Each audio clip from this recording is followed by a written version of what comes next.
Welcome back, everybody, to the Cinebums channel. I like to look at this channel as your safe haven for film love and film nerdum, and honestly, just being a bum when it comes to cinema, just watching movies all day long.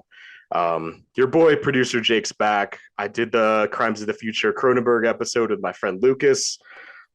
I really appreciate all the feedback for that episode, honestly. Like, I'm not used to being on the mic. I'm used to being sort of on the sideline as a team player for it. So I'm not used to hosting, and I really appreciate all the kind words and people that enjoyed listening to us rant about Cronenberg and really try attempting to dissect his movies. It's really tough. But man, I'm so overjoyed to have my guest today. He's got a huge YouTube channel in the world of film. He's the king of Criterion, if I do say so myself. You can see behind him, he's got a wicked collection, a great collection. Carlos from the Misfit Pond channel. Man, dude, thank you so much for doing this with me. Nah, man, thank you. I'm really excited about this, and I'm happy to be here, man. I really appreciate it. Yeah. I mean, I recommend your channel all the time to my friends who are like obsessed with films, and it's particularly like the Criterion collection and like our tour driven cinema, as pretentious as that sounds, but yeah, that's what we like. That's what we nerd out about. And you definitely have great knowledge about that stuff. Thanks, dude. I mean, I do want to say, you said I had a huge YouTube channel. That is very generous of you to say. Yeah, I mean, it's something. I mean, I'm glad that I have people like you who are really enthusiastic about it. I mean, even if I were to end my channel today, I'm just like very grateful to have people like you out there that, you know, get a lot of enjoyment out of what I've done so far. So I appreciate it. Absolutely, man. I will support you for as long as you do it. Until you get a feature film out of the gate, you know? Yeah, absolutely. I definitely want to get into that. Like, so were you, did it like coincide with your film love starting the Misfit Pond channel? Was it like directing, was it directing first or was it YouTube? Well, I've always wanted to be a filmmaker first. Like that's what I went to college for, like with the intention of, eventually getting a career in filmmaking. But first off, I would have never gone to college if like my dad didn't offer to pay for tuition, like because film school and really art school in general is very risky. And I don't know if I could really recommend anybody taking out loans to go to an art school or doing filming or anything like that, because it's I don't know if it's really worth being in debt for something like that. Honestly, even though I finally graduated, a lot of my knowledge just kind of came from watching film myself, watching some of my favorite directors make films, just hearing what a lot of what my favorite directors had to say about the filmmaking process. Like, I mean, don't get me wrong, I did learn a decent handful of stuff from college, but I think what has helped me the most really is like looking at a lot of behind the scenes stuff from my favorite filmmakers, and also putting in some of the experience and making my own short films, and also watching a lot of films and studying it and stuff like that. But anyway, yeah. So like I first and foremost, I want to be a filmmaker. The YouTube thing was basically just because I also realized that I enjoy talking about film and filmmaking. And I figured, why not? Like, let's just do this thing and let's see where this goes. And if anything, it could help, eventually set a platform and a base for the future to when like it can maybe help me get notoriety. So eventually I can use this as a way to become a filmmaker. Right. But yeah, that's a really relatable journey. I mean, I also went to film school, and I really liked what you said about taking out loans. It's not like the most ideal situation for studying something that you could sort of obtain yourself by just watching film. Yeah. And yeah, I look at film school at a really weird decision I made, because it's like what I've learned a lot, making films with my friends and sort of writing scripts on the side and sort of figuring that whole mentality of being a filmmaker out by myself. So it's an interesting journey, man. And like, I feel like doing the YouTube thing and constantly being sort of entrenched in films all the time. Yeah. Especially really, really imperative stuff like in the Criterion collection that you're that you sort of explore a lot, that really, it teaches you a lot, man. It's like it's its own film school in and of itself. Yeah, absolutely. Like especially with stuff like Criterion, they offer just mountains of like, special features or supplements as they call them. Yeah, And like, just through those, like you could learn so much about like the filmmaking process and just like the art behind filmmaking. So I really like college helps most with like, talking to fellow aspiring filmmakers, gaining connections and obviously getting the degree. It depends on your plan after college too. Like some people plan to like directly go into being like a PA afterwards and just kind of doing that thing. But then you got people like me who they get their degree and they still kind of plan on doing things independently, and like they just hope with a combination of their portfolio and their degree that eventually like someone will recognize their talents or something and make it that way.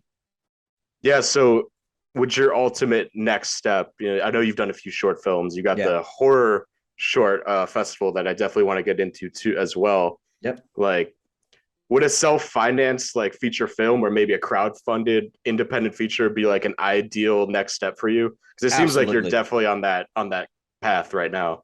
Yeah, like that would be the ultimate goal for me. Like right now, my plan is to make like 3 or 4 more short films, like 3 or 4 more like promising short films. And like after that point, I've just write a full length script. By the way, I have experience when it comes to like directing and producing short films, but I don't really have a lot of experience screenwriting. That's like one of my blind Mm. spots. Like I don't consider myself much of a writer.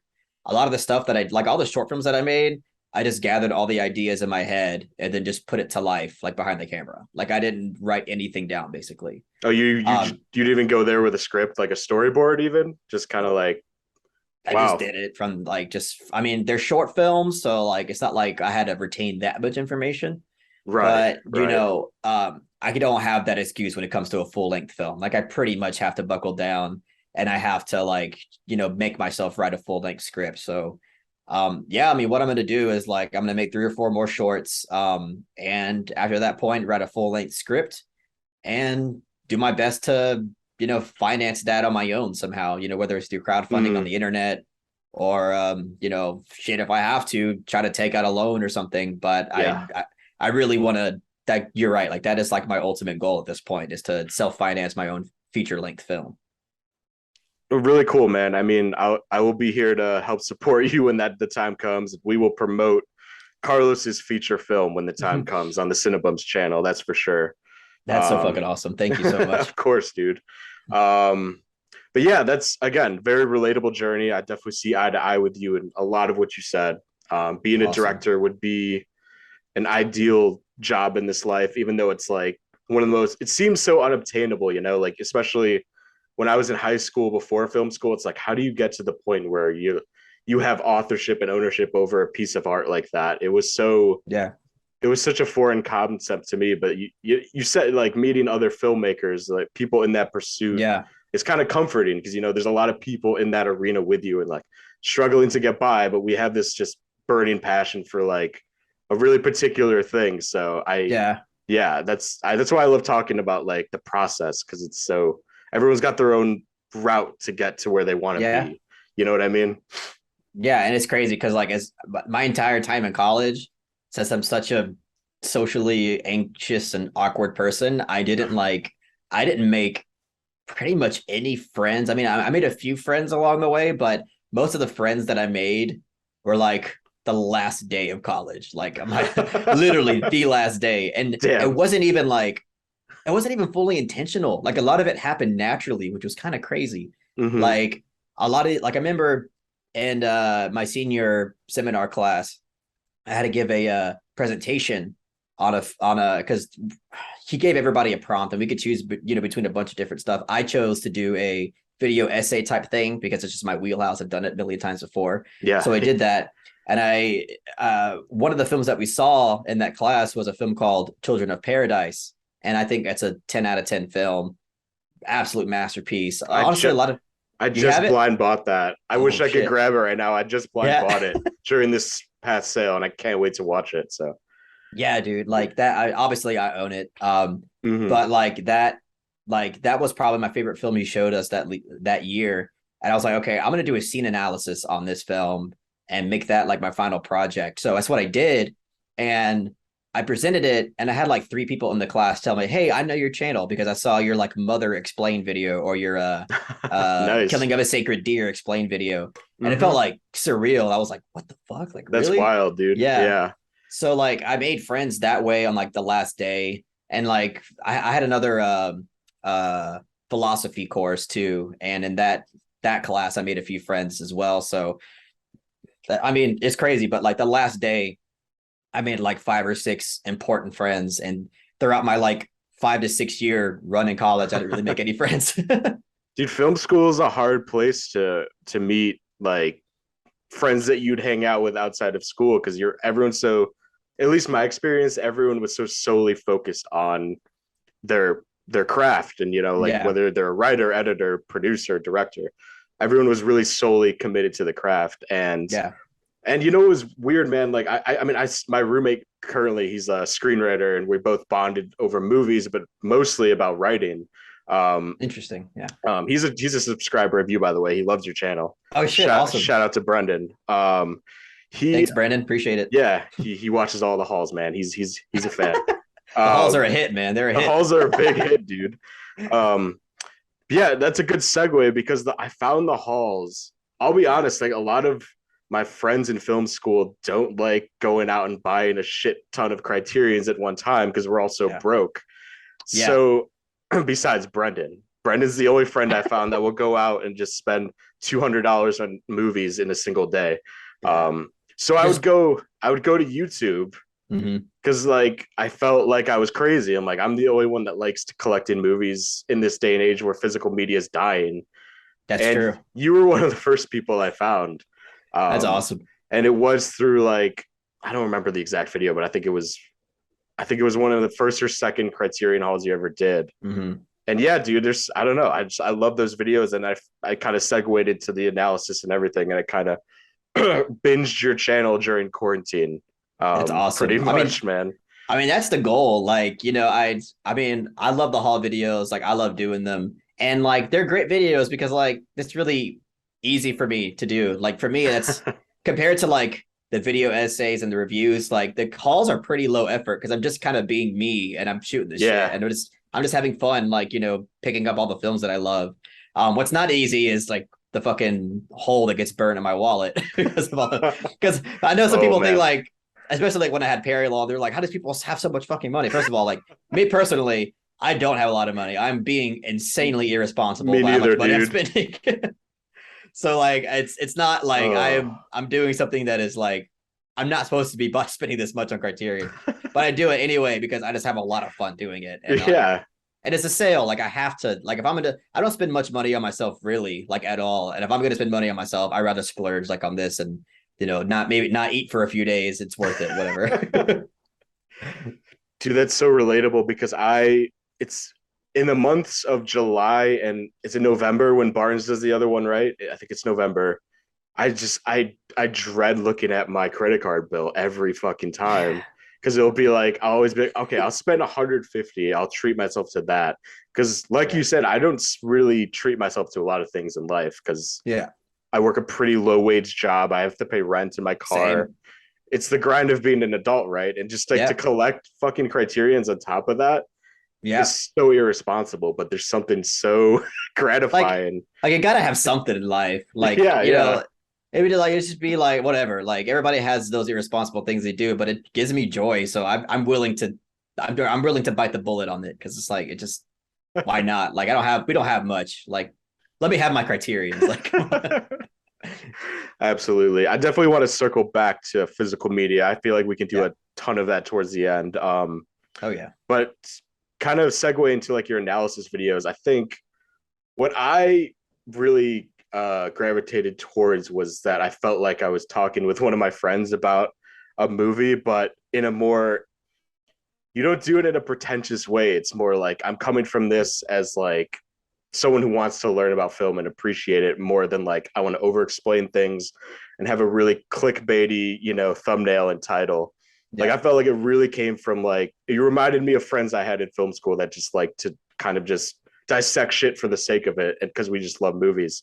Um, and you mentioned Killing of a Sacred Deer was like one of my first ones because like that movie bewildered the shit out of me, Yeah. as does a lot of Yorgos Lanthimos films. But yeah, that's a great video, and I Thanks. think it's like your most. I think I went through your most viewed, and that's like It pretty is. high up there, right? Yeah, it's my most viewed video. I mean, I have that video to thank for a lot of, I mean, besides the hauls, like that analysis video, I mean, I did not expect it to get as many views. I think right now I think it has like close to 350,000 or more. Damn. Um, yeah. So like, I mean, yeah, I mean, I'm glad that you described your experience with those videos the way you did, because that's like who I am. Like there's sometimes when I watch like explain videos and stuff, I see people and they talk about it, but they talk about it in this like, super smart, they have the highest brow vocabulary possible. And Yeah. like, maybe I'm just dumb, but like sometimes I just feel like I'm not really getting much out of it. So like when I try to explain stuff, yeah, I try to, use, you know, a vocabulary that is, a little bit more evolved, but at the same time, like I'm also being me, and I'm not the smartest person ever either. So my vocabulary is pretty minimal. So at the end of the Sure. day, I come off just kind of like a guy who just loves films and is trying to explain it, to the best of my knowledge. Hmm. So yeah, I'm glad that's your experience with it, because that's basically exactly like what it is and what I'm going for, basically. Oh yeah, yeah. I could tell, and it's a very personable way too. It's it feels like I'm talking to a friend is the best way I could describe it, and that's what I love about YouTube. And film That's lovers great. through YouTube, absolutely. And Irreversible was another one because that's a movie that Yeah. genuinely, and again, as all our Gaspar Noé movies have a similarity, completely perplexed to how to digest certain sequences. Yeah. Um, and I believe you analyzed the sequence with the fire extinguisher, Yeah. um, which is honestly one of the most striking and impactful moments I've ever experienced in any movie ever. And I Yeah. honestly just looked up that scene because I wanted to watch it, and your video popped up. I was like, no fucking way. Carlos made a video on this scene, and like I always felt like it was a scene I could never get out of my head. And like years down the line, and I looked it up and I found your video. Um, and Yeah, dude. yeah, it was a great analysis again. Yeah, that's a great video. Thank you, dude. Like that, I wanted to do that scene because I feel like, everybody who talks about that film, they usually talk about the rape scene. And, Mm, I understand why, because it's, to me, I mean, that film is my number one most traumatizing film ever, like that I've ever witnessed. And it's yeah. mostly because of that scene. But I feel Mm, like people really don't talk about the fire extinguisher scene that much. And that scene, I remember when I first watched the film, like, I was like, this scene I did not see coming because nobody talks about it. So like when that scene happened, I had such a visceral reaction to it. Like I literally gagged. I don't ever gag watching movies, but then that scene made me gag. I was like, this is the most like, boundary pushing like piece of violent filmmaking that I've seen like in a very long time. And again, like it was just so impressive to me because the film is so immersive aesthetically through the direction. Like the film just starts out with a bang, with the chaotic and erratic camera work mm-hmm. going everywhere. It makes you want to vomit on that just with that alone, because it's just so like disorienting with all the camera movements. And then just the way that Gaspar Noé like explores the space within the rectum is the name of the gay club. It's just it that's like one of the most immersive and traumatizing like experiences I've had watching a film, because of it's Mm-hmm. because of Gaspar Noé's direction. It's incredible. And with great detail and intentionality, which I Yeah, appreciate. Like that. I think in your analysis and when I was watching the film, I felt the same way that it really jumpstarts like really this journey through hell for Vance Cassell's character, and that's like it kind of propels the rest of the movie and the tone of the movie. Um, and so yeah, much to unpack within like basically a oneer. It's harder for me to describe Noé's camera work. What you yeah. said about it is like gliding, but yeah, that sequence was always, I would say, like the greatest achievement he's ever had as a director. But that's just me. No, Um, you know, I haven't given it that much thought, but I don't think that's unreasonable to say. Like he achieved so much with that film. I mean, personally, my favorite Gaspar Noé film is still Climax. Mm, But Irreversible is arguably like his objective best movie because it's just so like impressive yeah, on so many levels. But Climax is just a film that I mean I loved it so much from the theater. I saw it like two more times, but it's just like I know like absolutely. and some people watch Climax and they're like, oh, that movie's so disturbing. I'm like, it is, but you know, if you haven't seen Irreversible yet, I wouldn't really say that yet. But Yeah, you gotta really ease into Noé's work. You yeah, can't really jump into like Climax or even Love. You yeah. kind of Which I Irreversible is a haven't good way seen to Love start. yet, by the way. Really? Yeah, I haven't seen it because just too many people that I know just said like it's whatever. So I'm like, okay, well, I don't really see myself watching. I mean, I will eventually, but like, Oh yeah, did you enjoy it?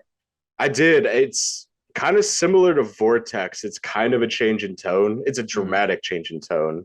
It's very erotic. I don't know if you. I'm sure you've heard it. There's Yeah, unsimulated sex in the film, um, but the frames in the movie are absolutely gorgeous. Like, and I feel like it's kind of an abstract look at relationships. And for anyone who's been in relationships, I think that movie really packs a punch and actually has something really meaningful and personal to say. I really like Gaspar Noé when he gets much more, I don't know, internal. Like that's what I felt with Vortex. It was like a piece of intimate. his, yeah, a piece Yeah. of his life kind of just thrown at you, and it doesn't have to rely on really flashy camera work, which I love. Yeah. Like I love Climax and Irreversible, Mhm. Irreversible in French. Yeah.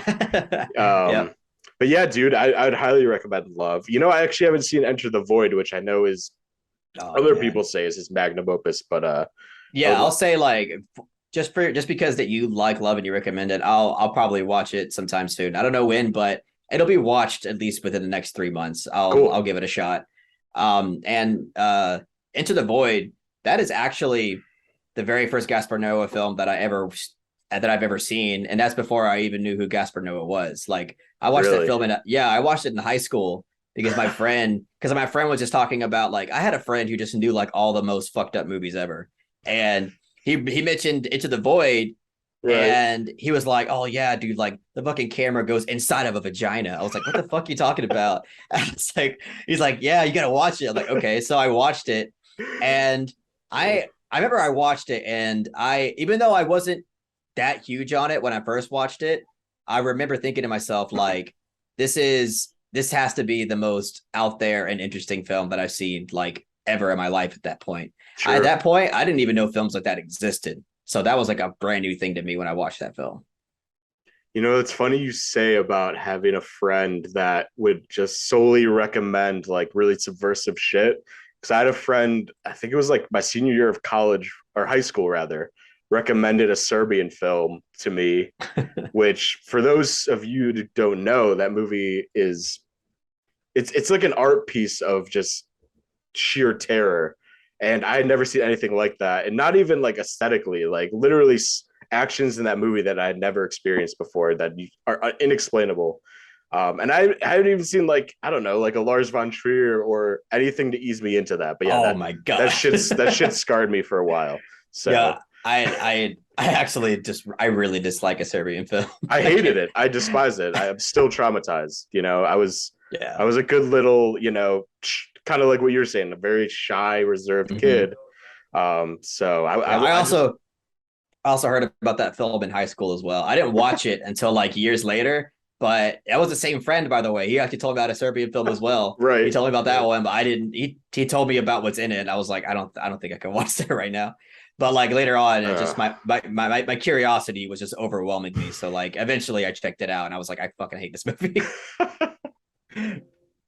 oh man, speaking of fucked up shit, well, not really, but you are hosting a film festival Yeah, that's solely going to be horror films. Horror is it horror shorts, right? Like that's the distinction. Like it's yeah. mostly short films that you're going to be accepting.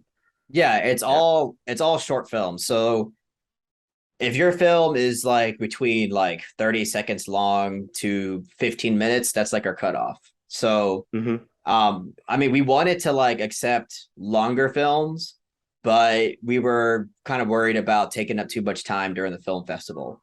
So, you know, we just wanted to have as many films as we could possibly showcase like in a small span of time.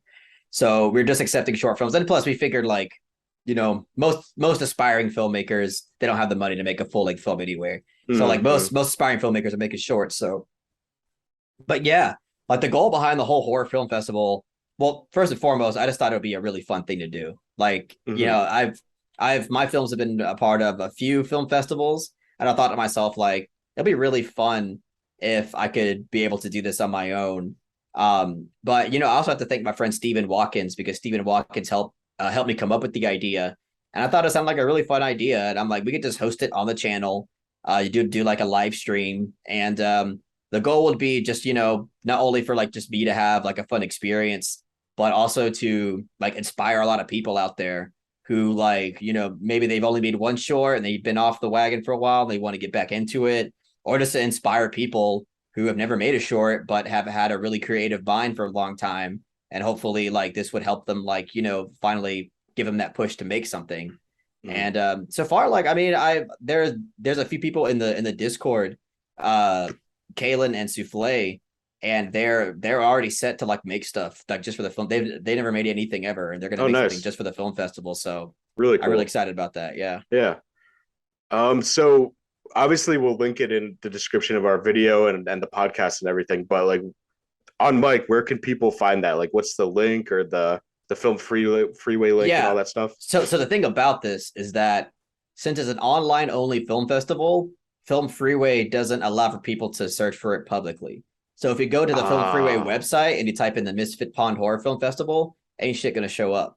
So like okay. you have to share it through the link. And I posted the link on the special announcement video that I made for it.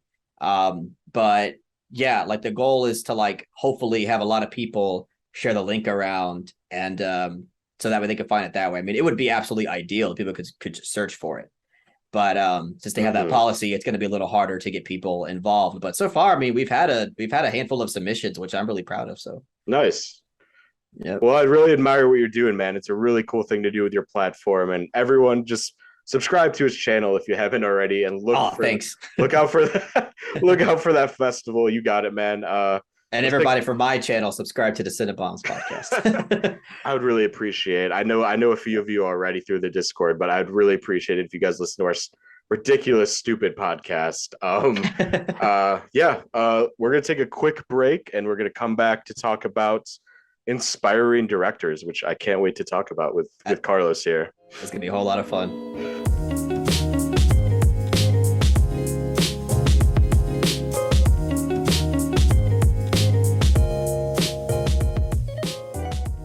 Welcome back, everybody. We appreciate you listening, and Carlos is still with me, and we Of are going to be, course.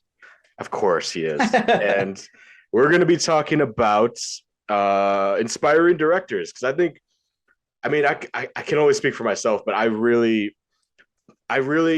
dictate Yeah. my movie watching and my inspiration for writing, directing, all this shit, mostly by directors, like catalogs of directors and I don't know. I like to collect their movies. I like to collect. I just really nerd out about directors in general. I don't know if you have the same feeling, but and of Oh, course dude. you want to be a director, so you have some affinity for filmmakers. Oh yeah, I mean, absolutely. Like when you said that this segment was going to be about our most inspiring directors, I'm like, okay, do we have like a day's worth of time, or because like I could go on like for days about this shit. As could I. As could I.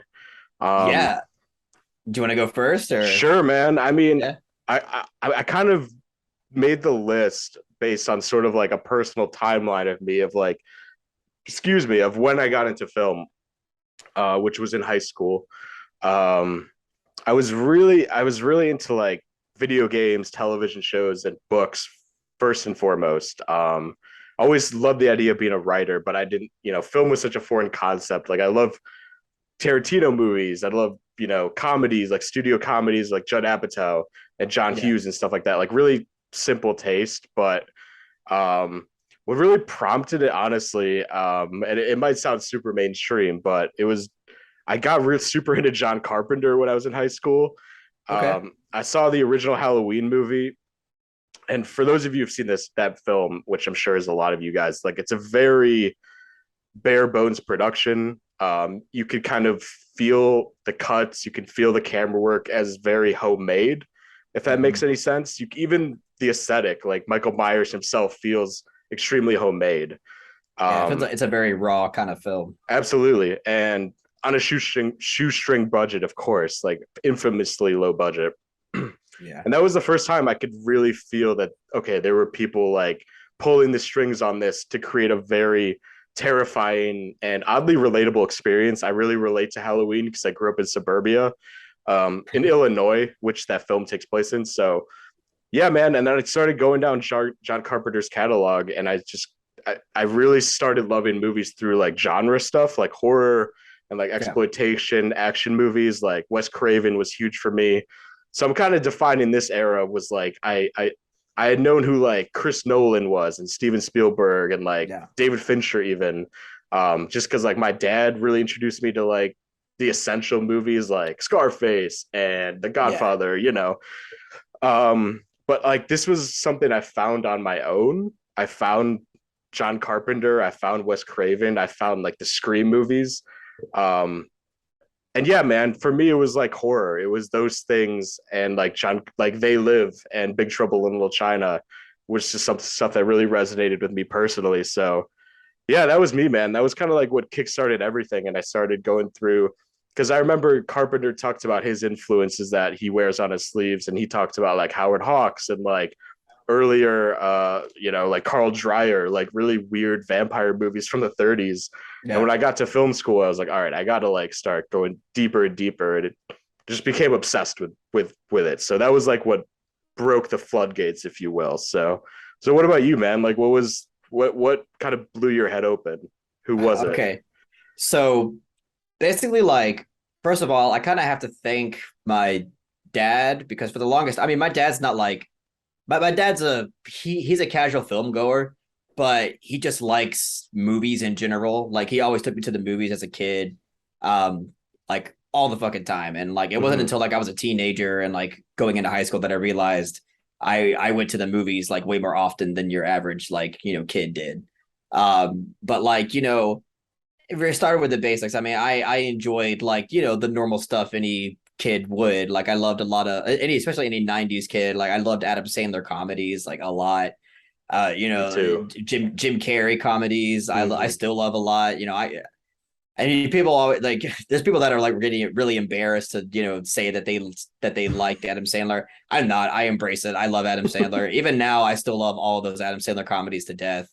Um, but Absolutely. like, but obviously, as I grew up, like I started watching more, more creative filmmaking stuff that was from like Quentin Tarantino, Nolan, filmmakers like that. That like I was like, wow, this is like really great filmmaking. Mm-hmm. But like I still didn't feel like I wanted to make films or anything. I was just like really enjoying the journey. It really wasn't until Stanley Kubrick came into my life that like I started to realize that I really, really love the art of filmmaking, and this is quite possibly something that I would like to pursue in my life. I mean, obviously, like I knew of some of his more famous films, like The Shining, like when I was a lot younger, Mm-hmm. but I didn't know who was attached to the film or anything. It was just like one of those like iconic scary movies that everybody knew. But like, it wasn't until I watched A Clockwork Orange, and it was like that was a film that I only watched because everybody called it one of the most scariest movies, or at least one of the most disturbing movies ever made. So I just wanted to watch it for that. And what I got was like one of the most unique, creative, and yes, one of the most disturbing films that I've seen, especially at the time. There's just something about that film's personality and that film's Mm-hmm. uniqueness that just really struck a chord with me. And I just thought, wow, like it's again like one of those first movies where you realize this film has such personality to it and such creativity to it. And I just found it so thought provoking and again, very disturbing, but disturbing in a way that really made you think about a lot of different things. And I mean, just from the opening shot alone, I was just like, this is something that is just really special and different. And, you know, ever since then, really, like I realized I wanted to be a filmmaker or at least wanted to do something in my life career wise that had to do with filmmaking.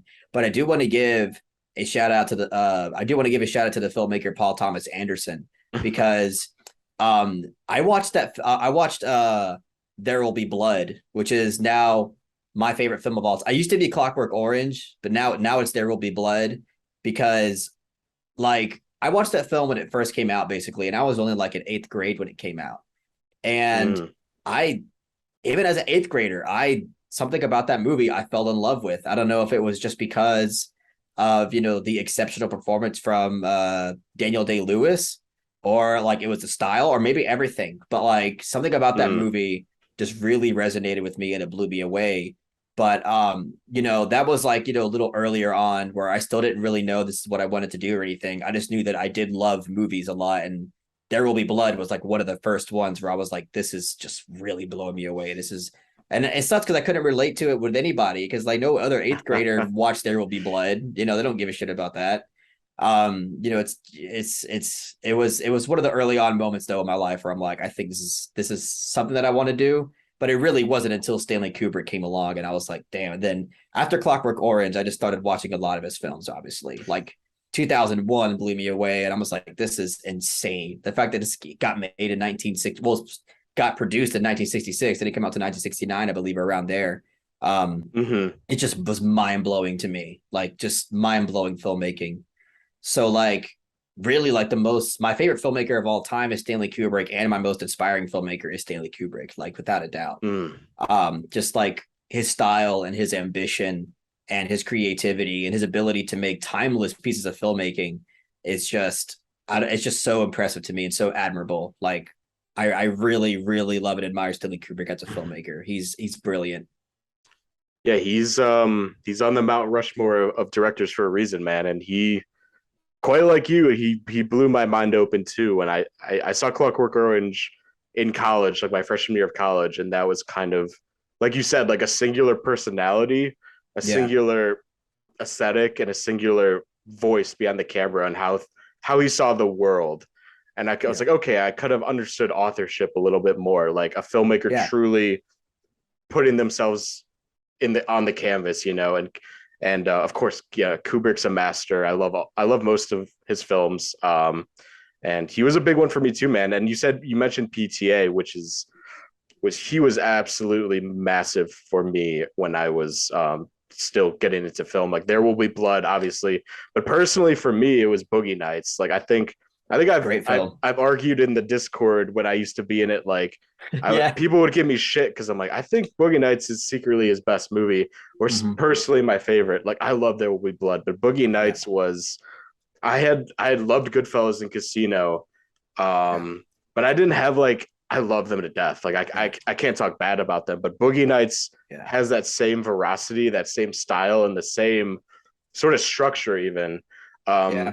but it felt like to me, it felt more digestible and relatable and kind of I don't know. There's something magical about all PTA's films that feel kind of otherworldly, if that makes Yeah. sense. No, I can see that. Yeah. And What's definitely insane though is that like he was so young. Like Boogie 26 Nights, years he made he old. was Yeah, 26. Yeah. 26. Super Yeah. inspiring. Yeah. I That actually thought he was was younger. So, that's but it's still, crazy. still though. Yeah. It's insane. He's 1 year older than I am now, which is kind of just like, what's even the point? You Yeah. can't be PTA, PTA. he makes me feel like a fucking failure. Yeah, dude. And But then similar to Carpenter, I just went on a deep dive. Like Punch Drunk Love is still one of my favorite films. There Will Be yeah. Blood. Magnolia means a lot to me as just as a human being. Like there's so much humanity in that film. Yeah, he's I was gonna bring him up actually, but I'm glad you did because top five directors for me. Yeah. Love If we're, Licorice Pizza too. oh yeah. Great I film. was, I was really happy with how the way that film came out. Um, Totally. yeah. Paul Thomas Anderson definitely in my top five contemporary filmmakers for sure. Um, Easily. just the I guy could do a just whole. is he's just dripping with talent, like it's insane.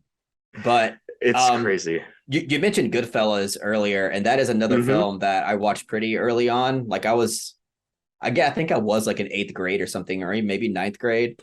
But that was definitely a film that, like, again, thanks to my dad, because he was just infatuated with that movie. And Yeah. he's like, he was surprised I hadn't seen it by that point. And he's like, you haven't seen Goodfellas? I'm like, no. He's like, Dads love mob movies, man. My yeah, they dad, do. They my really dad do. showed me Scarface, Godfather, Goodfellas, Carlito's Way. Yeah. Um, all that, and I appreciate that because that's a doorway to new filmmakers, and it's typical to say because they're widely popular, but some of the greatest movies ever made. Um, and Yeah. De Palma is actually a good segue because De Mhm. Palma was maybe another early. I can't. It's hard to remember, but I saw Blowout. I think when I was like just entering high school or like midway through high school. I don't know. And it was because Tarantino had always said that's like the greatest movie ever made, which is Yeah. pretty hyperbolic thing to say, but Tarantino's very particular with his taste and very opinionated. But Yeah, but this that's was in reference to Blowout. to Blowout. Yeah, he said Yeah. Blowout's like the greatest film ever made. Yeah, I wouldn't go So that far, but it is pretty damn no, good. no, no. Yeah. But that that that sent me down like a path to discover not only De Palma's work, but like 70s filmmakers. And to this day, like the 70s are they're just my decade, man. Dude, Like same. it's yeah, and I I mean, I've heard you talk about like um a lot of filmmakers that emerged in the 70s, and I can yeah. tell you like you have the same itch that I do. Um Yeah, to me, like the 70s was like the golden age of cinema, personally. Like just 100%. so just so many fantastic filmmakers, so many iconic, amazing films came out in the 70s. It's just like, I don't know, like, but you're right though, like in terms of like dad movies, my dad, he loves The Godfather. I saw it because of him. He loved Goodfellas. I saw it because of him. Hmm. Scarface I kind of saw on my own, which I film I still adore. I've seen a handful of Brian De Palma films, but Scarface is still my favorite personally. Scarface is Really, just so fucking good. Yeah. dude, I And got I've a good. seen I would say Carrie is mine.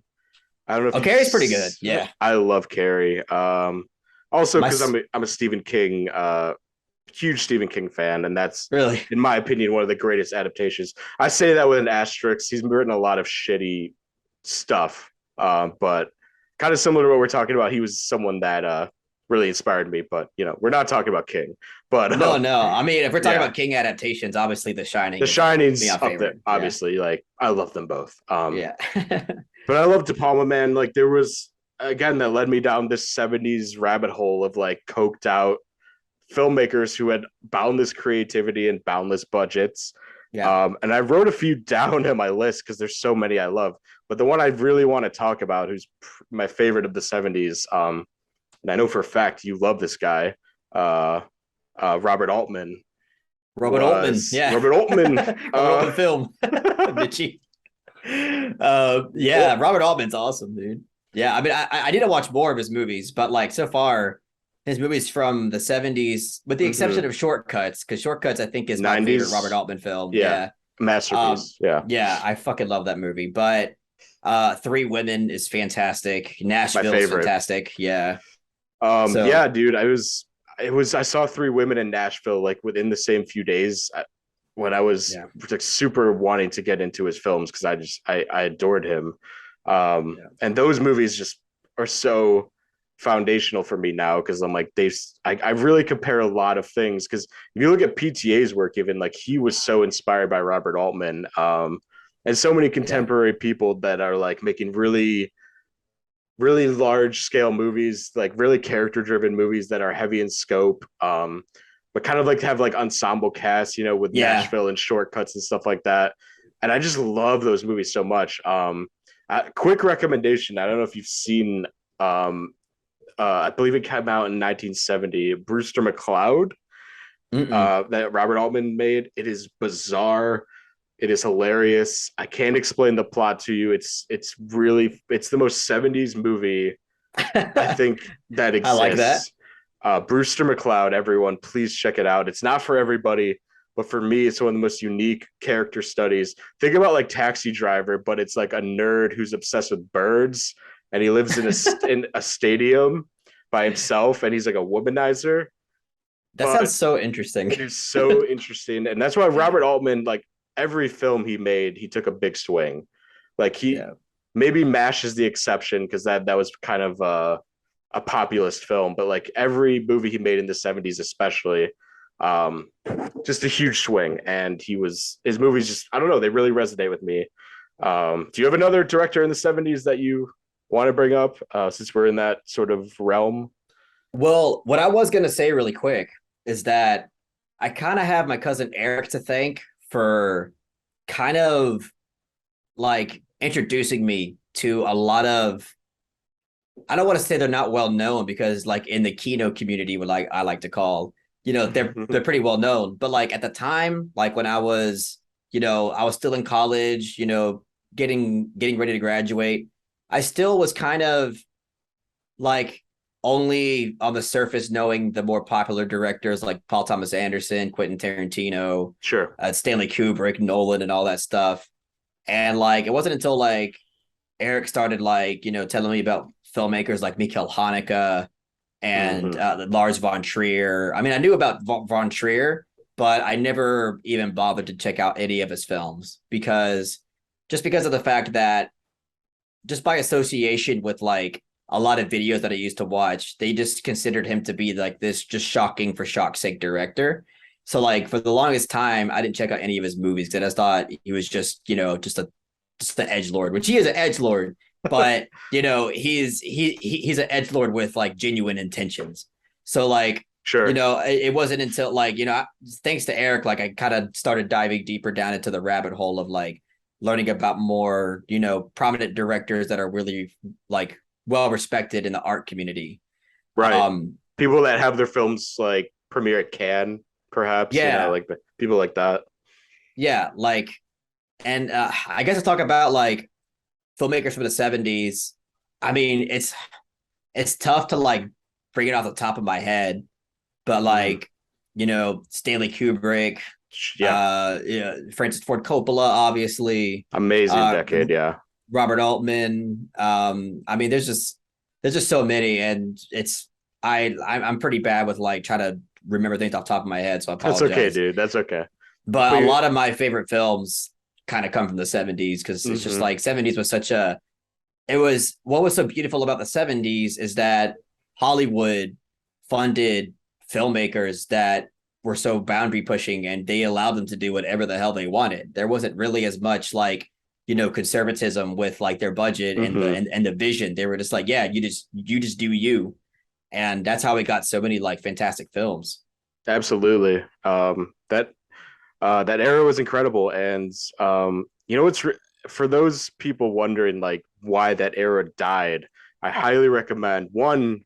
You read Easy Rider's Raging Bull is a fantastic book about that era, which a lot of people have read, but it's an amazing book about that era. But there were two films that came out, I believe, in like the early '80s that destroyed the whole like '70s auteur movement.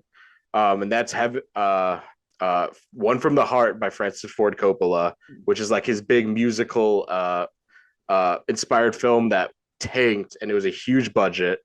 And then there was Heaven's Gate by Michael Cimino, who Mm-hmm. directed Deer Hunter, and he that was one of the biggest studio flops in the history of film. Yeah, I heard all And about. I heard he like single handedly bankrupt the studio that he got absolutely, funded.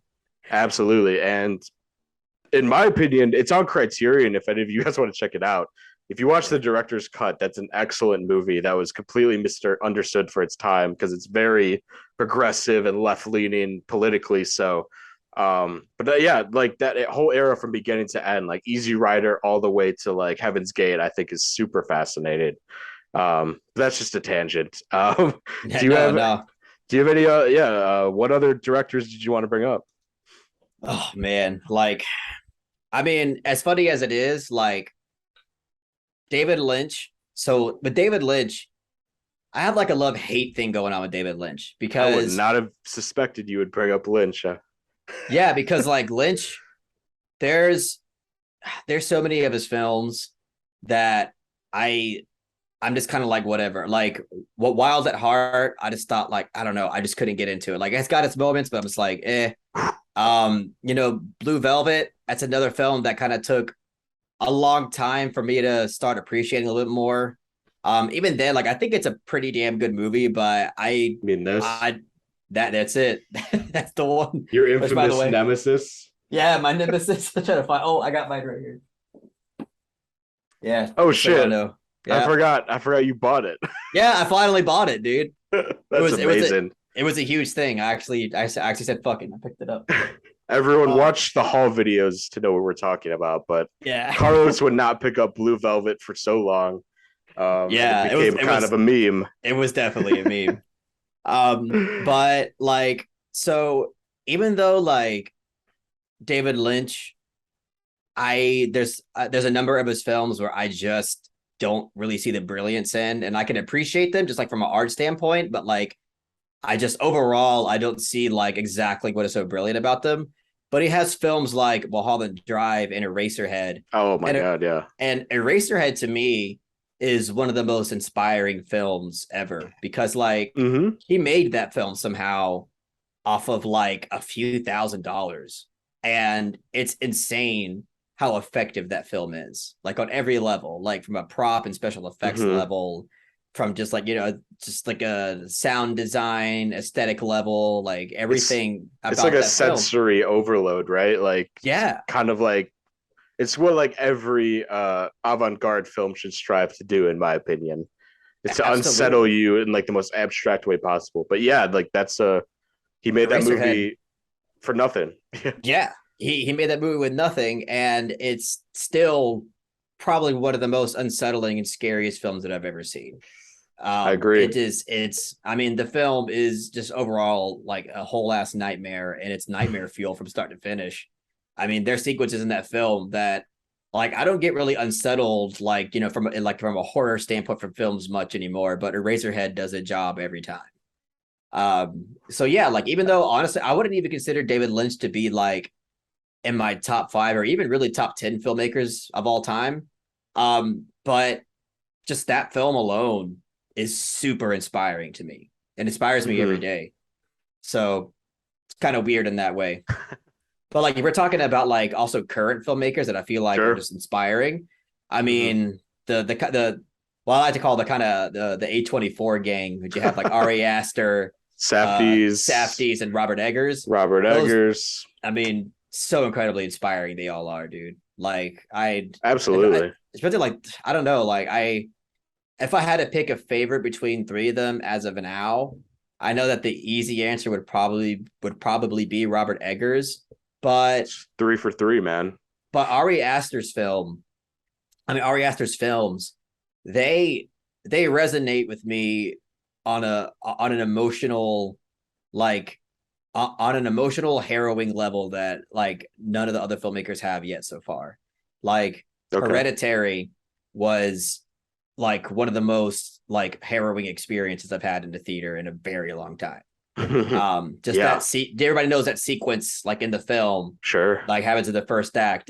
That is just incredible filmmaking. And Mhm. overall, like there's something about Astor's films that he's able to touch such like a deep human level that I don't really see other filmmakers doing. And that's why I'm like really excited to see his new film with Joaquin Phoenix coming out, hopefully this year. I don't know, but The 2 hour, the 3.5 hour yeah, cut that's coming. yeah, You're right. yeah, Yeah. Um, yeah, dude, that's very true that there's a new wave of especially like DIY, like do it yourself filmmakers who yeah.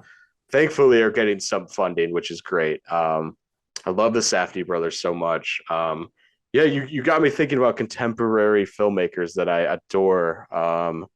And for anyone that knows me, this is a really obvious pick, but anyone even in the Discord would know because my name in that Discord was Jake and Lucy. Yeah. Kelly Reichardt is someone I've been obsessed with for a long time, and Old Joy was actually the first film that I ever saw. Like I had a friend in college who actually showed me that movie.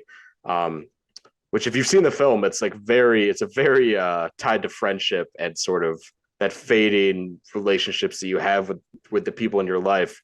And I watched that with my friend, and it was like a really profound in the moment experience.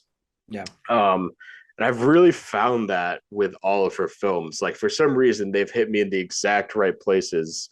Not to mention that I really resonate with her style and like the tone of her films. They're really somber and they're really observatory, like you kind of feel like a fly on the wall in these really Yeah. intimate situations. Really delicate. She's a really delicate filmmaker. Obviously, Wendy and Lucy, as aforementioned, Love that film. absolutely amazing movie. Yeah. First Cow is an amazing movie, probably my I favorite love First movie Cow too. of Yeah, like 2020. I've Yeah. only seen First Cow and Wendy and Lucy, and I think they're both fantastic Mm-hmm. films. I really want to see Old Joy.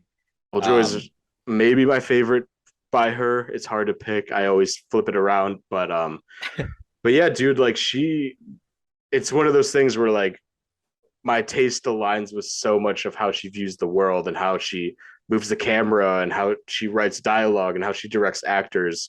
yeah, And it was like she's like the filmmaker for me in that regard. And I'm so glad that A24 picked up First Cow because like that's sad to say, like that's the biggest budget she's had in her career, even though it's a very, very modest budget. But yeah, other movies I definitely recommend by her. Meek's Cutoff is a really great western that no Meek's one Cut really Off. talks. Yeah, that's another one Yeah, I've been wanting to watch. Yeah, dude, it's very hypnotic. It's very important in terms of like gender dynamics and everything. yeah, Certain Women, which you could also pick up on Criterion, is a great sort of anthology movie. And yeah, yeah. I've been wanting to see that too. I love neorealist cinema. Like I love Mike Lee and I love people like Vittorio De Sica, like really humane Yeah, stories. That's really become my personal like favorite subgenre of film. So and she embodies everything I love about it. So yeah, people yeah. check out Kelly Reichardt, please. I've been really wanting to watch a lot more of her films, dude. Like because I've seen two films from her so far, and I think they're both really great. Mm-hmm. So hopefully sometime soon I could dive more into her works. Please Um, do. you you, Absolutely. men- you mentioned Mike Lee. I've only seen Mhm. Naked and Secrets and Lies. Um, Nice, nice. I'll admit I watched Naked first and not really that huge on it. Like I think it's a good movie, but like Okay. I didn't really resonate very well with me. But Secrets and Lies I think is a masterpiece. Secrets and Lies really rocked my world. Like that film is brilliant, like in every single way. Absolutely. Absolutely. And it's a shame because like I feel like nobody really talks about it nearly as much as they should. And it got nominated for Oscars, which is like Yeah. insane. Yeah. Like more people need to know about Secrets and Lies because that film, like from every standpoint you can think of, like screenwriting standpoint, acting Mm-hmm. standpoint, directing standpoint, like it's just brilliant. Like it's just a brilliant film altogether. 100%. 100%. I've really, and admittedly, I have not seen Naked, which is his most, Interesting. which Yeah. is, and I still call him like one of my favorite directors. I don't know why I haven't seen Naked yet. There's something wrong with me. It's becoming a meme though. Like it's just, I can't, but I've literally seen like 15 of his other films, which is crazy. But That's yeah, wild. it's wild. Yeah. Secrets and Lies, though, a masterpiece. Yes, Um, absolutely. Shout out to Mike. We really bonded over Mike Lee. We like Life is Sweet is both we both like super support that movie. One of my favorite. That's by far my favorite like Mike Lee film. It's hilarious. Interesting. Um, Okay. um, it's just such a slice of life, and I know that term is used so broadly, but I truly believe that's one of the best portraits of a working class family that exists. Sort of similar to like I don't know if you've seen anything from Ken Loach, like I Daniel Blake, or Yeah. um, I've seen I Daniel Blake and Sorry We Missed You. yeah, Sorry We Missed You is the other one. Yeah, Yeah. like Both this really great films. really great films. Heartbreaking as hell, but Oh very my great god, films. yeah, not easy to watch whatsoever, but No. I don't know, man. That's like it's my comfort food or movies like that. You Yeah. know, like Mike Lee, Ken Loach, even Kiarostami in a weird way. I was just Uh, about to bring up okay, Kiarostami, great. dude. Yeah, I yeah. was just about to bring up Talk about Kiarostami. Kiarostami for me. Dude, oh my God. Like, again, I have to thank really both Eric and Perry for getting me into Kiarostami because again, if we are talking about like more inspiring filmmakers and probably my favorite filmmakers of all time, I think Kiarostami would definitely make that list. Um, Me I too. mean, I mean, obviously he's an Iranian filmmaker and creates he creates some of the most subtle pieces of filmmaking, but yet some of the most powerful pieces of filmmaking I've ever seen. I mean, this Absolutely. guy, like, he's obviously like a more of a minimalist filmmaker, but like he's able to say so much through that minimalist attitude that he embraces with his filmmaking. And I can't get enough of it. I mean, Close Up is like it's just it blurs the line between art and reality so incredibly well.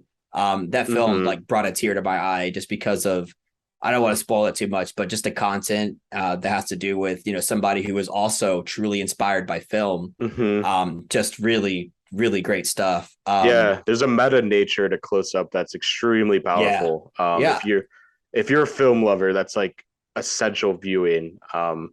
I know we talked about Where's My Friend's House, which in the yeah. Coker trilogy, which the Coker trilogy was what truly made me fall in love with Kiarostami.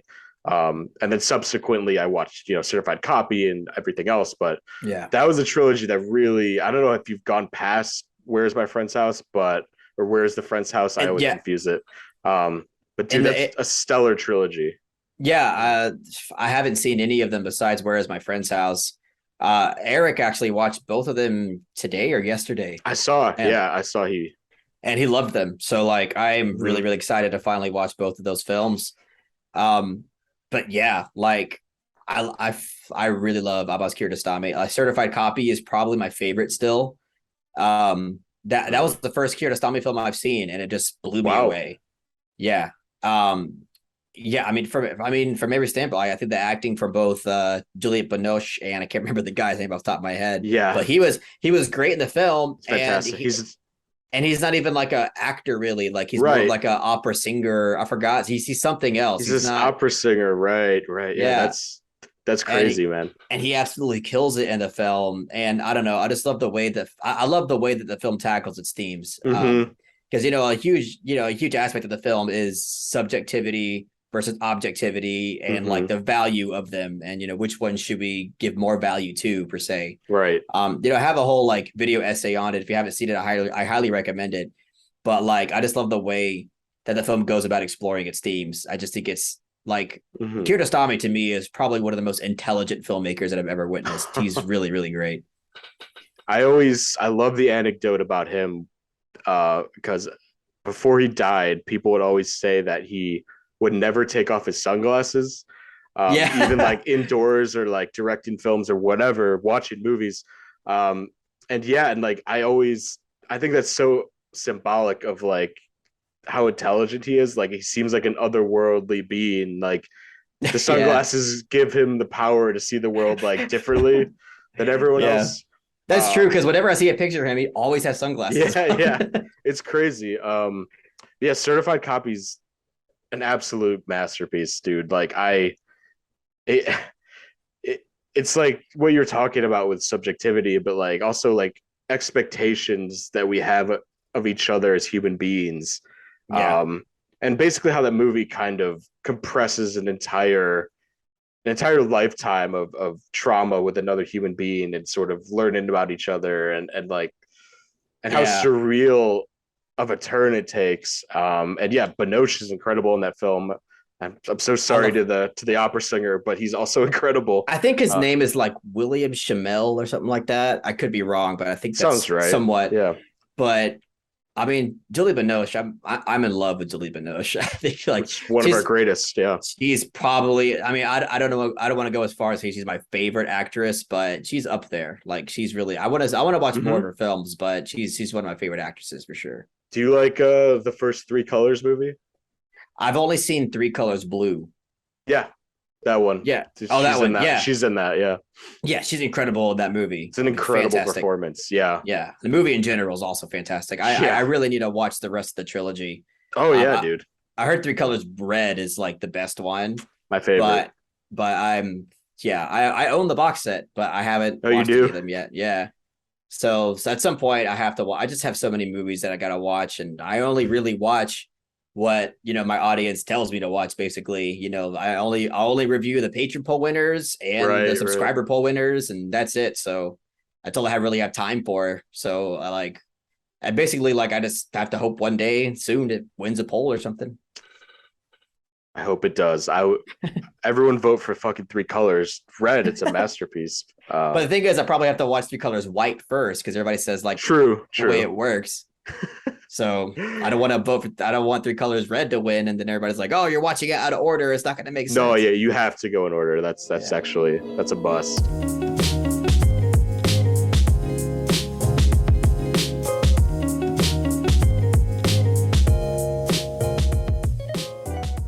All right, so there's some filmmakers that I haven't named yet that I think were pretty influential to me.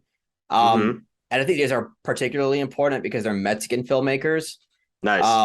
Alfonso Cuarón is one of them. I Amazing. think I mean, especially some of his earlier works, Y tu mamá también, such an incredible movie. And even like Children of Men, like that's like one of the earlier films that I watched when I was like, like a scene. I think I was a senior in high school, and I was just blown away by how well directed that film was. Oh man, yeah. I mean, Alejandro Gonzalez Iñárritu, another incredible filmmaker. I mean, Amores Perros, Birdman, The Hmm. Revenant. I mean, every film that he's made is pretty much excellent. So another just, and again, like his, I don't want to say gimmick, but his shtick for a while was taking like three or four different stories from different places and Yeah. eventually like having them collide in some way. Intersecting plot lines like Babel, Yeah, 21 grams and stuff like that. Yeah. yeah, I mean, I would say Amores Perros is like the best of them, of the three. I think it'd be three of them. Yeah. Um, Yeah. but Babel might be like a personal favorite of mine. Really? Yeah, because Babel resonates with me so much, like on an emotional level. The ending to Babel, just with the use of score and the way it's directed, it hits such a deep level of melancholy, and I really, really appreciate it for that. Absolutely. Um, but yeah, other filmmakers, I had like a bunch in my head. I'm trying to figure out which other ones. Oh well, you know what? I'll say if we're on the topic of Mexican filmmakers, Carlos Regadas. He again, like before the call actually started, we were talking about Japón. I think that's an Yeah. excellent film as well. Amazing. Yeah, like Japón, and again, like that's a film. It's pretty divisive in the Discord. Like, there's a good chunk of people in there that think it's whatever. But like Mm. to me, like Carlos in that, like he's able to reach a level of both surrealness and also authenticity that like I haven't seen in a while. Because everything about that film at the same time feels authentic but also dreamlike. And Yeah. yeah, I know like Perry wasn't huge on it. He calls it a diet taste of cherry, but Perry. like, yeah, but even like I understand they have similar like plot lines, I guess. Similar But intentions. Yeah. yeah, Definitely. but the approach to filmmaking is so entirely different. And Yes. Very and singular. and Yeah. Hapon is obviously a little bit more like boundary pushing. It really goes there with a lot of different scenes, but Yes. it's a really unique and powerful film, especially with the ending. The ending is incredible. The shot at the end is just amazing. Incredible final shot. Yeah. Yeah. I like I told you off mic, I watched that film for the first time last night. Um, and blind bought it on Criterion, which kind of was a gamble, but I ended up loving the film. And the final shot's incredible. But yeah, then there was that. What really is sticking with me for some reason is there. I don't know if you remember. There's a shot of like 50 or 60 kids walking by as he's listening to music, and it kind of just stays on his perspective, and Oh yeah, I remember that. incredibly Yeah, impactful and love that really scene. really thought provoking sequence. Yeah, and that's I can't wait to watch. Forgive me if I butcher this, but Los Tenenbrox Lux. Yeah, put post to Bros Lux. Yeah, Tenenbrox, well, yeah, I can't wait to check that out yeah, after Hapon. that's a great one too. And again, like his films are definitely going to be more divisive amongst people because Sure. he's more on the avant-garde, like boundary pushing side. But I can see a lot of people finding Post Center Bros Lux like boring or something. But to me, like again, like I like his ability to achieve something really unique. And Post Center Bros Lux is definitely that. And yeah, I mean, you have my recommendation. I definitely suggest that you check it out at some point because yeah, especially like with the ending felt very like Lynchian, oddly enough. It really goes there with the ending. So Oh yeah. I highly recommend it. That's a film I'd love to see on Criterion at some point. Oh yeah. Criterion, make it happen. Let's get all of his catalog on there. I'd love to see Yeah. more from this guy. Yeah, he has more Um, films too that I haven't seen yet that I hear are yeah, pretty good. So yeah, totally. Yeah, dude, those are all great filmmakers and I like how you're representing a particular region of the world. yeah, I wanted Kind to of do that. Yeah. absolutely. It inspired me to talk about Japan because Japan really resonates with me, and especially like I'll talk about the main ones. Why not? I'm going to talk about Okay. Ozu and Kurosawa Yeah. because in different ways they really introduced me to new heights when it comes to directing and especially with Kurosawa. Obviously he's inspired a generation. Some would say most films you could trace back to Kurosawa's work. Um, and like when I first saw most of his films, it was like this is what the foundation of storytelling on screen, boils down to, in my opinion. Yeah. And for better or worse, inspired a lot of populist filmmaking, with like Star Wars and shit. Yeah. Um, but you look at movies like Akiru and Oh Kurosawa's yeah. Dreams or Throne of Blood, like these are very, very boundary pushing films for the 1950s. Um, Incredibly well realized movies. Camera work super innovative, set design just impeccable. Like Yeah. his movies are kind of like just a clinic on in like we were saying with Secrets and Lies, like on every basis from pre-production to post-production. Just a lot of his movies are perfect in my opinion. And real quick on Ozu, that comes more of like a personal taste sort of thing because like I said, I really love really sort of character-driven films like that. Yeah. um and Yeah, I love dude. all of his films, man, but like Ozu, good. dude. Ozu's fantastic. Like I, I I tear up just thinking about Good Morning and Late Spring oh my and God, how yeah. those movies make me feel. I just Um, watched Late Spring today, by the way. I really, just watched Late really. Spring today, and I am absolutely in love with that film. I think I'm glad. I mean, it's such a beautiful film. Like I really, really loved it. It was the subscriber poll winner, so Nice. I'm gonna do my best to get that review out this weekend. But yeah, I mean, I adored them. I've seen Good Morning as well too because it was a Discord rec. Cool. So both his films I love, but Late Spring Mm. definitely hit different. It was really really good. Oh yeah. And intelligent. Like he's a super intelligent filmmaker, regarding human relationships, but also like Japan was like Yeah, heavily industrializing at the time, and those yeah, movies really reflect like the outside looking in terms of like yeah, people adapting to the world just drastically changing and how it yeah, affected families and parent to child dynamics. And even though we're all divorced from that era, like none of us grew up in the 50s or watching Ozu movies, but they're so timeless and so they speak on the human condition in a very transparent way for me. Not yeah, to mention the fact that he doesn't use any camera movements, very rarely uses camera yeah. movements, and it's all about framing. Like you can just learn so much watching Ozu movies. So Yeah, I noticed that when I was watching Late Spring, especially, I was like, every single shot in this movie is stationary, yeah, but it's but so wild. incredibly effective. Yeah, Mm-hmm. but to me, that movie is a lot about like um, just like how there's nothing you can do to stop the changing world, Mm-hmm. and there's nothing you could do as well, to stop deep feelings of sadness as well. It's one of those films to where it shows you the impossibility of staying in the same happy place for the rest of your life. And just overall, I think it's incredibly impactful. And I like how the film, it obviously depicts the traditional view of marriage and dynamics between men and women. But I love how it does, like, in a way it doesn't really, it values tradition, but at the same time criticizes tradition. Like I think Yeah. it's a really good like exploration of it without like being so heavy on one side. And I Mm-hmm. just think it's really nuanced in that regard. Yeah, he never makes a judgment call in his films. Like I really Yeah. feel like he's a very subjective filmmaker.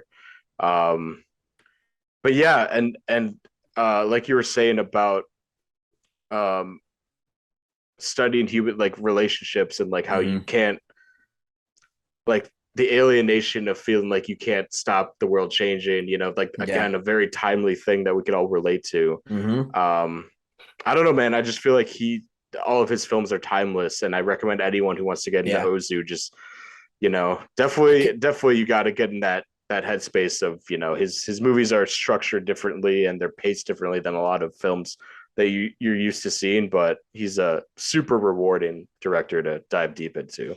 Yeah, I can't wait to watch more of his stuff, man. Yeah. Like I want to watch Early Spring and Tokyo Um, Story and yeah. all that good stuff. Yeah. A quick shout out since we're talking about Ozu, but a Japanese filmmaker, a contemporary Japanese filmmaker, Hirokazu Koreeda, um, who did Shoplifters and he did Still Mm. Walking. I admittedly haven't gone super deep with his films. I've seen three out of like 20. But I just watched Still Walking very recently for the first time, and that is so inspired by Ozu, but it, modernizes a lot of the themes and the mechanics of an Ozu movie in such a profound way. And that movie is as good as, if not better than, my favorite Ozu movies like Late Spring and Good Morning. Damn. So, guys, check out that movie. It's a gem. No one really talks about it, Mm-mm. but I it never heard about is. it until just now that you brought it up. Yeah, dude, please put it on your watch list. Yeah, it's on Criterion, guys. If you want looking for a blind buy, it's a fucking excellent film and just absolutely heartbreaking. And if you like food, it's a great food movie. There's some great, beautiful shots of families preparing food. So yeah, that's my 2 cents on Japanese film. Um, Tampopo vibes. oh yeah, that's usually one of my favorite films of all time is Tampopo. So I want to watch his previous film, The Funeral. same I haven't. here. Yeah, like I've heard great things about it. It's on Criterion, so It is. that might be one of my blind buys. Who knows? Oh, please, please. Yuzo Itami needs more recognition, man. Really does. He's such a wholesome and just one of a kind filmmaker, I would say. Yeah. Even if you've just seen Tampopo, it's just such a unique way of telling a story. It's so comedic and Yeah. joyful, but also Yeah. so heartbreaking. Anybody who knows me, like I really, really love wholesome content. Me I'm a too, sucker man. for a wholesome material. I'm right there with you. Yeah. Who else did you want to bring I up? was thinking about it, and I was like, who else? Who else should I really shout out as something that's like influential? We could you Um, you could literally talk about any of those people on your shelf, I'm sure. You know what I mean? yeah, that really is true. It's all right. Like, if you want, we could just move on. Let's move on. Yeah, yeah. Yeah. Yeah, dude, your Criterion Hall videos are very popular. I love them. And Thank you. I noticed that, yeah, you're a big fan of physical media, so I thought it'd be fun to Yeah. do a little spotlight on our some of our favorite physical media that we own, because we gotta, Yeah. like you said it off mic before, you gotta have some joy out of life, and why not spend hundreds of dollars that you don't have on movies, if I they make you know. happy, fuck it. So Yeah. yeah, man, I grabbed a little stack of Yeah. movies I Same. love. Yeah. Also got a little stack. And I did this like rather quickly. There might be like some here and there that, I should have maybe included, but overall, this is like some of my favorites. Like in terms of packaging and stuff, like it's really good. And also Exactly. just in terms of packaging, and also there's some in here that I just picked because I just really love the film. But Yeah, I try to find a blend of, like, I genuinely love it, but also yeah. the packaging is just, I could look at it all day. So Yeah. yeah, man. I mean, You can go you're first. my yeah, You want me to go first? yeah, I'll you're go. my guest, man. All right. I'll go, man. So on the top of my stack, I got a film that I just mentioned, really. Lovely. Ita Mamá También. This is actually my very first Criterion. Yeah. And yeah, and I bought this before even knowing what the hell Criterion was. I watched the film and I was like, I really want to own this movie. Okay. And I went on Amazon and I found that there was a really like expensive copy of it because at the time, it wasn't the sale. So when I got it, it was like $38 or some shit like that. And I said, fuck it, I want it. So I bought it, came in, and it was fucking beautiful. Like you get a nice thick packaging, like it's Oh awesome. yeah. I mean, yeah, it's like the uh digipack kind of thing. And even though it looks Yeah. cool, some people say the only downside, it kind of has some wear and tear, which it does a little bit. But like, it's great. Like I fucking love this movie. And the packaging in it is incredible too. Gorgeous. It's gorgeous. Yeah, just overall, it has like a little booklet and everything. So it's great. Um, it's been a very long time since I've given this movie a rewatch. So I need to get on that at some point because there was a period of time where I watched it like 3 times in 2 months, and Wow. ever since then I haven't watched it. So I need to give it another shot. But yeah, you're next. You Yeah, do man. yours. Don't hate me, but I haven't seen Mama Tamben yet, and Oh, what? I own the Criterion. I bought it. I bought it on sale, I think, about a year ago, and it's just been sitting there. And I gotta pull the trigger. I have so many blind buys that I have yet to throw on, and that's like my Dude, biggest embarrassment. it's my big embarrassment too. I have a shitload of blind buys because before the patron picks, like because I did that like tier this season where I had the patron picks. Before then, I still have like at least 6 or 7 or maybe even 10 criterions that I haven't even seen yet that I own. So kind of embarrassing, but Yeah, I'll get to it eventually. yeah. I mean, like we said, we're junkies of about collecting physical Yeah. media, so you're gonna run into a few that you haven't seen. But yeah, I'll go next, man. I got probably my top three favorite films right here, and also was a blind buy. And that is All That Jazz. Oh, dude, I don't know if you I can haven't see seen it. the glare on there. But yeah, man, this There you was I have a friend from college who this was like his absolute favorite film, and we went Criterion hunting together, and he sort of pressured me into buying it, knowing my taste and sort of knowing my sensibilities and stuff. And I bought it, and like you said with Itu Mama Champion, dude, it was like 5 watches within the span of like maybe 4 or 5 months. I was showing everybody this movie. I was obsessed with it. I was emotionally and deeply affected by it. So I kind of highlighted that, like the packaging is really simple. It's nothing really to speak on, but the fact that this was a blind buy and ended up being, top three favorite films of all time. Like I That's consider this incredible. maybe if someone were to ask me the greatest film of all time, um, you know, on a mix of like subjective and objective taste, I would Yeah. maybe say All That Jazz. Can't recommend it enough. Someone put that in the patron poll, please, for Carlos to watch. I want that Yeah, review, I haven't. please. Yeah, I haven't seen all that jizz yet. It's a film that I've been really, really wanted to see for quite some time. But like, I put on a poll at least once, and I think it came close to winning, but it didn't win. Um, For shame, those it'll happen people. again though. I know, right?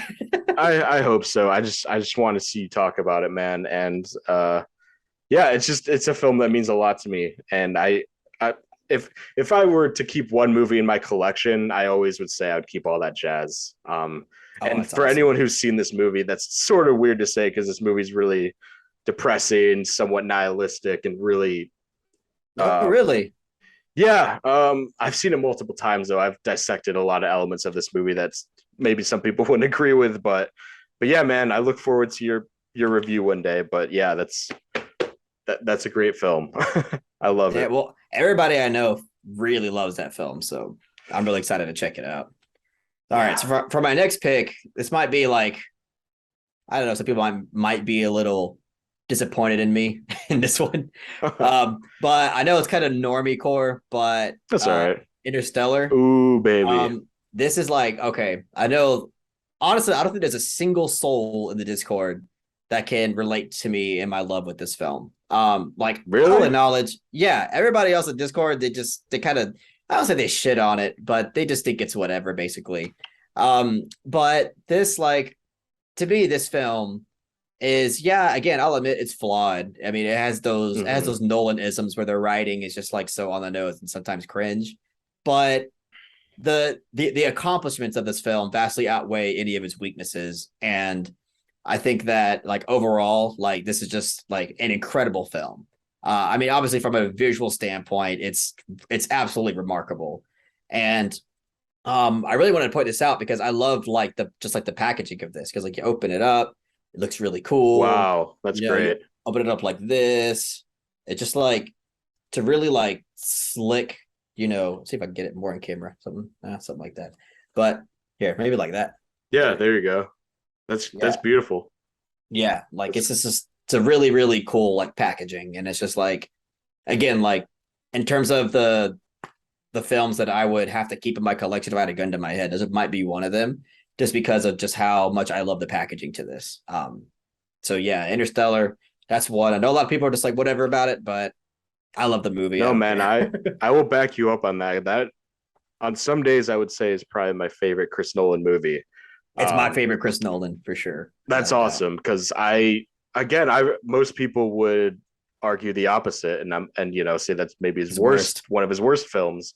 But no, Oh, you know I what? I love that film.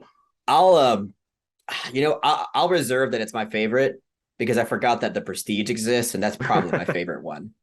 Yeah, no, Um, yeah. It's like for me, the other one would be like Memento, or even some days like Inception. I love Dunkirk, and I love a lot of his yeah, films. But yeah, like in terms of emotional impact and putting things on screen that have yeah, never been put in a blockbuster film, yeah. that movie's pretty Interstellar. singular, man. Yeah, It's the 2001 for our generation yeah. I mean, in a you're right. way. Like emotionally, it's his most impactful. Oh, And the by score from far. Hans Zimmer. Like I know a lot of Oh people my like god, people like shit so on Hans good, Zimmer all the time now, but like you gotta admit, like I personally think his score for that film is incredible. Like remarkable. yeah, like it's a huge element as to why it is so emotionally effective. Just the Hmm. score just matches the film so incredibly well. Incredible in scope too. Hoyt, the cinematographer, Oh actually yeah, he just shot Nope, which is an yeah, incredible looking movie. yep, He's, for my money, one of the greatest working DPs that we got, and Interstellar is probably his magnum opus. yeah, I would say it looks incredible. So yeah, dude, I agree. That's an incredible film, and I love that little digibook that you got there. So yeah. It was like a special thing, like on the day one release of it, and I got it, and it was I don't regret it. It looks great. hell yeah, hell yeah. Yeah, I'll follow that up with probably the biggest purchase I've ever made when it comes to physical media. Nothing like like the Fellini box set on Criterion or Bergman box set. Like I've never really gone over $100 for a singular item like other people have. Um, Yeah. but I got this limited edition 40th anniversary edition of Suspiria 4K. Ooh, It's a 4K steelbook. I'll show you the steelbook in a second. But yeah, this was like $90. I impulse bought it one day just because damn. this is one of my favorite horror films ever. And especially in 4K, like I don't know if you've seen the film, but visually just so striking and so colorful and really vibrant horror film. So in 4K, I was like, here, I can actually show you some of the visuals on the back here Yeah. of the steelbook are Ooh, like that just looks so dope. like this is my prized possession, man. Like when it comes to like physical Wow. media, I would never sell just because I could just look at the packaging all day and it's just such a gorgeous piece of art itself. But Yeah. not to mention I love the movie. I love Argento and I love horror, Yeah. Italian horror. So I still haven't seen Suspiria, the original. oh man. Yeah. I wish I've I could seen I wish I could loan you this 4K. I've seen Opera. I thought that was a great film. It's a great movie. I own that too. Yeah. That's a great little giallo. In my opinion, though, this is Argento's. I don't think people would argue it's like his magnum opus. Nice. And one of the last films to be processed in Technicolor, I believe. Like the coloration of this movie is just mind blowingly great. And yeah, man, I have to show it off. It's like it's a steel book within like a slipcover sort of thing. So it's like it's just the best. I mean, I love the movie. Well, the packaging looks really awesome, dude. So Yeah, yeah. I'm Please check it out. I I recommend will that movie to eventually. anyone. Yeah. I know Eric really likes it, so I'm Oh, cool. pretty sure he's extremely jealous that you own that.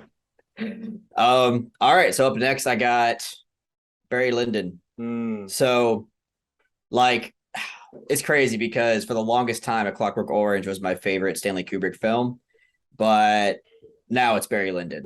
Um, and wow. it's insane because like Barry Lyndon is a film that I feel like a lot of people sleep on because of not only its runtime, it's like 3+ hours long, but because of the fact that it's like a period piece and that can turn a lot of people off and say, oh, it's boring, it's kind of standard.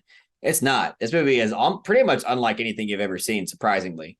Um, yeah, it's like every way I think this is masterful. Obviously, this film, I don't want to say it has the most gorgeous that has the most gorgeous camera work that I've ever seen, but it's at least top five. This really is one of those films where like every shot is a painting. I know it's like a cliched thing Hmm. to say, but like if it applied to any film, it would be this one. It's just Yeah, like from start to finish, it's gorgeously shot. I mean yeah, the characterization and just the narrative and where it goes is it's riveting. You wouldn't think a 3 hour plus period film is riveting, but it really is from start to finish.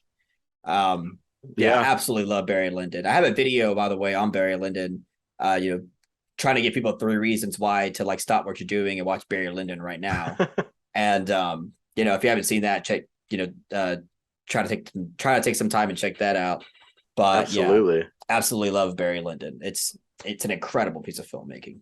I do too. I actually had the pleasure of seeing that movie for the first time in a revival theater, Yeah, with a 4K print. And yeah, you're right on with the visuals. Like it is so sumptuous and just like a Renaissance painting came to life sort of deal. Like it is yeah, straight out of history, that movie on a visual level. And like the cinematography was all done with natural lighting, like natural candle lights. yeah, which is So that crazy. which is like, yeah, it's unheard of nowadays. And I agree, that's like after The Shining, which is my personal favorite Kubrick, that is like a close number two. Like that is a film I adore. Not even from a technical level, but also I think some of the best character work he's ever done, in my opinion, which is kind of a hot take because he's had some incredible character work, but the journey that Ryan O'Neal goes through in that movie is absolutely incredible. And just Yeah. yeah, man, I have the Criterion. I got to rewatch it very soon. That's a great callback to your love of Kubrick too. Oh yeah, dude. Of course. You've I would say you have to rewatch it very soon. Very soon. I'm sorry. I like stupid puns like that. Yeah, man. And yeah, check out his video. Check out the video. I will, if I rewatch it, I will definitely throw on your review right at, or whatever video highlighting Barry Lyndon right afterwards. Yeah, it's a great film. Yeah, my next thing I got is a little, I know I said I don't buy box sets very much, but I had to when it comes to this because this is a filmmaker I actually didn't get to talk about in our, I totally forgot to bring him up, but Cassavetes, Oh, dude. this box Yeah. set that um, you pretty much I always ran into it when I'd go to these Barnes and Noble hunts. And I eventually just became very into his work as a filmmaker. And I was like, okay, I really have to splurge like a good $70 to get this thing. It's got 5 films in it. Um, Shadows, Faces, Woman Under the Influence, Chinese Bookie, Opening Night, which in my opinion are all fantastic films, Yeah. but Woman Under the Influence is a masterpiece, one of the greatest performances on film ever. Jenna Um, Rollins. Jenna Rollins Insane. is absolutely magnificent in that Yeah. movie.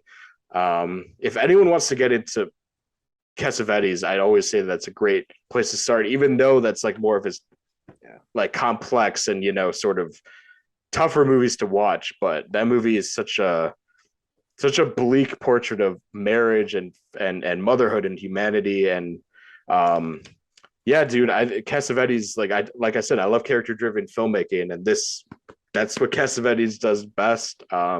I really wanted to get that box set during the last haul, but I couldn't afford it. So I was like, ah, damn it. Oh But dude, oh man, but yeah, fucking opening night is a fantastic film too. incredible. Another great Jenna Rollins performance, like a really meta, weird, sort of Yeah. intoxicating performance.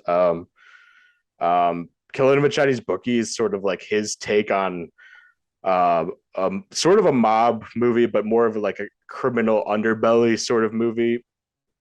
I That's one that not a lot of people talk about, but that's a really, really interesting film. Maybe stylistically, like his most interesting film I've seen. So, and Faces and Shadows are very foundational. I haven't seen them in a long time, but yeah, this is a great set, man. Quick shout out to other movies he has in Criterion. Love Streams and Husbands are both fantastic movies Yeah. by Cassavetes. They're not in this set, but I own them both on regular Criterion, but they're both fantastic movies. yeah, I can't say enough great things about Cassavetes. You know, we were talking about the '70s, and this guy is he's up there as my favorite of that era. He defined independent filmmaking going forward, Yeah. in my opinion. Yeah, I really want to watch more of his stuff. I've only seen A Woman Under the Influence and Opening Night, but just from those two alone, I'm convinced that pretty much all of his films are probably great in some way. Mm-hmm.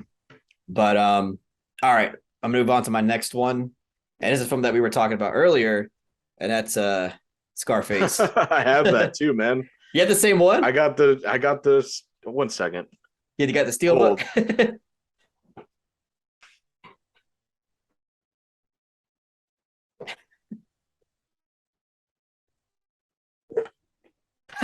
I got it, man. Holy shit. That's awesome, dude. Because like my brother bought me this like forever ago, and I tried looking for it like just to see if they have this shit on sale anymore. And I mean, I personally couldn't find it anywhere. So It's like, such a cool like look at the back and yeah, everything. yeah, same one, dude. It's so I got it. I'm like, I love the steel book. Like it's just so fucking awesome. So The sick. inside, yeah, it also comes with the original Scarface as well. Oh my god, I totally forgot. I meant to watch this. Yeah. Damn. That's so cool. Yeah, dude. Just, I mean, I know we already talked about it, but it's my favorite Brian De Palma film still. My second favorite's probably Dress to Kill, Ooh, but wow. That's a Scarface is great. that's a wild one. Yeah. I could do a whole podcast on De Palma, honestly, man. I think he's such a fascinating filmography. Yeah, Scarface rules. I mean, what else could you say about it that has been said? And Al Pacino is great incredible. design. Yeah. Yeah. Great portrayal of a Cuban immigrant in that movie.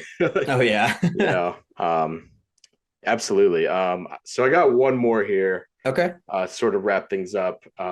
You probably haven't heard of this film, but I just got this in the mail about 2 days ago. It's a Dennis Hopper movie called Out of the Blue. And this, Ooh, you that's might have heard, awesome. you might have heard of this film, but this Yeah, guy, this is the one that Dennis Hopper actually directed, he right? directed this film, Yeah. came out in the 1980s, and there's many reasons why I included this. The main one being is that this movie was damn near impossible to view for so long, and I admittedly I don't like torrenting movies at all, but Yeah. when I first heard about this movie years ago, I had to find a link online to watch it because there's literally no other way to watch it. But now we got this 4K restoration by Severin, which is a great underground Severin. company. Yep. Yeah, Severin's great, and this was by far like the best thing they've ever released in terms of quality. Because normally they do like sort of B movies and like Yeah. old Italian horror stuff. No disrespect to that stuff, but this is like a like in my opinion, one of the best dramas, American dramas of all time. And it's hard to say because like no one could be like, oh yeah, totally, because like that movie is not widely seen and it's not in circulation. Yeah. But I hope there's ways to stream it now, because it's in circulation again. It's showing in theaters all over the country. But yeah, guys, check out Out of the Blue by Dennis Hopper. It's a very impactful and just beautifully told movie. And like Dennis Hopper's not necessarily known for his directing, but this movie's directed with so much passion and so much personality and so much just exuberance. Deeply depressing film, I should preface it, but yeah, man, I just got this in the mail and I'm super excited to check it out. Like hopefully this weekend I'll rewatch it. And yeah, guys, Yeah. this is like, yeah, check it out. It gets talked about a lot in the Discord, and pretty much everybody really digs it. So Oh yeah. yeah, I actually have a Severin. Oh, hold on a second.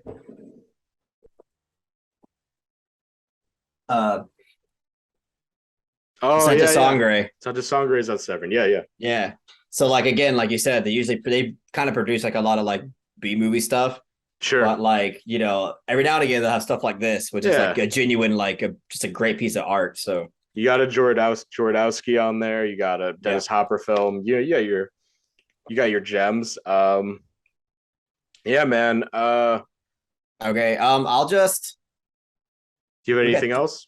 I do have I'll speed run through these really quick. Okay, go for it. So we got Son of the White Mare. This Oh yeah, yeah. is an animated film from Hungary, I think. Hungary. I'm not. I hope I'm right, but yeah, this is a really great film. I love the packaging. I have a review on this film, but the packaging is really cool. Like it goes in like this. You kind of take it out like that. Um, and yeah, like overall, like it's just That's awesome. awesome. It's Yeah. really great to look at. That's an Um, animated film, isn't it? yes, it is. It's an Uh, animated film, cool. and this is a recent release too. They just released this like last year. Oh, Um, nice. and then you got Irreversible, Gaspar Noé. This is the Indicator, huh? yeah, the indicator one where it comes with both the chronological version and the original reverse version. Wow. Wow, I that's haven't even crazy. opened it yet because most people know who follow my channel. I don't really open them until I watch them. So one of these days I'm gonna rewatch it. I don't know when because it's gonna fuck me up, but there it is right there. So I got that, and then we got the Midsummer uh Whoa. I've never director's seen cut. that before. Wow. That looks like a Yeah, novel. yeah, it's really That's cool. crazy. Yeah, this is the director's cut they released off of the A24 website, and it's really really cool. Like you open it out like this, and it's just like so Damn, that's beautiful. cool. Yeah, the back, like the bear on fire, and it's just really fucking cool. Like this is one of the coolest Blu-rays I own. Yeah, I love the colors on that thing. Yeah, this comes with like a booklet of all kinds of like a lot of the drawings and stuff that were like at the commune. They Sure. have all that stuff. So That's gorgeous. yeah, it's an amazing, amazing Blu-ray. I love it. Wow. But yeah, that's about it for me, man. Sweet. A great plethora, I think, that we presented to everybody. Yeah, we're winding down here, man. I just want to Yep. say thank you so much for coming on the pod. I really appreciate it. Like I said, we've always talked, through DMs and stuff. I've been in and out of the Discord multiple times, Yeah. and yeah, dude, I appreciate you coming on. I love what you do in No the problem at all, man. Thanks for creative having me space. on. Yeah, yeah. Thank you so much. And I had a guys, great time. yeah, everyone listening, please subscribe to the Misfit Pond. I will put a link in the description. Thank you Most so likely much. you'll see a lot of promotion for this episode. But yeah, guys, thanks for listening. Keep watching movies, and I will see you in the next Jake centric episode. All right. And also everybody who's watching it on my channel, I don't know who's going to post it on wherever, but whoever's watching it and knows me, please subscribe to the Cinebums because they're awesome. Thank you so much. No problem.